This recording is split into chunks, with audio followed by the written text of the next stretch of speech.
Nous poursuivons notre série d'encouragement sur les béatitudes et je t'encourage à suivre les 4 épisodes précédents.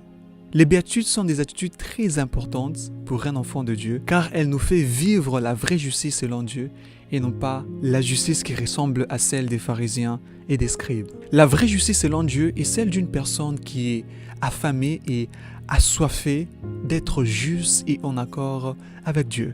Aujourd'hui, nous allons voir la 4e béatitude dans Matthieu chapitre 5, le verset 6 qui dit « Heureux ceux qui ont faim et soif, car ils seront rassasiés. » Et comme pour la béatitude précédente, je suis sûr que les disciples étaient encore choqués lorsqu'ils ont entendu cela car une seule chose rassasie, la nourriture. Après que Christ ait nourri 5000 personnes en multipliant 5 pains et 2 poissons, le lendemain, une grande foule le suivait, non pas à cause de qui il est, mais à cause de ce qu'elle pouvait posséder au travers de Jésus, la nourriture. Mais malheureusement, nous faisons aussi la même chose. Facilement, nous recherchons plus la satisfaction de ce monde. Et on attache notre bonheur sur le fait d'être dans un pays ou de posséder certaines choses. Mais en réalité, ce n'est pas à cela que vient notre bénédiction.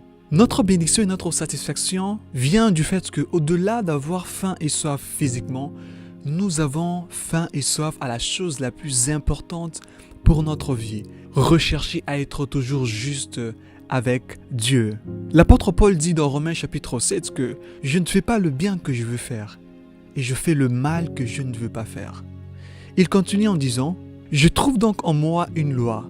Quand je veux faire le bien, le mal est attaché à moi. » Et enfin il dit « Car je prends plaisir à la loi de Dieu selon l'homme intérieur. » De la même façon que notre homme extérieur qui est le corps a faim et soif tous les jours, de la même façon c'est notre homme intérieur a faim et soif de la justice de Dieu et sa nécessité c'est une relation pure et juste avec Dieu. Mais le problème est que nous n'en faisons pas attention comme on fait attention aux besoins de notre corps.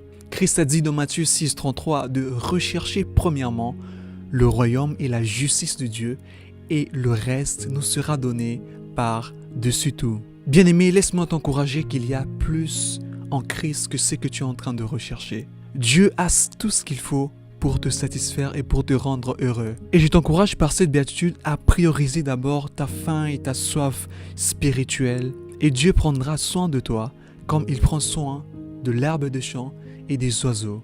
Et retiens que tu es béni si tu as faim et soif de la justice, car tu seras rassasié et satisfait éternellement. Alors prends courage et que Dieu te bénisse abondamment.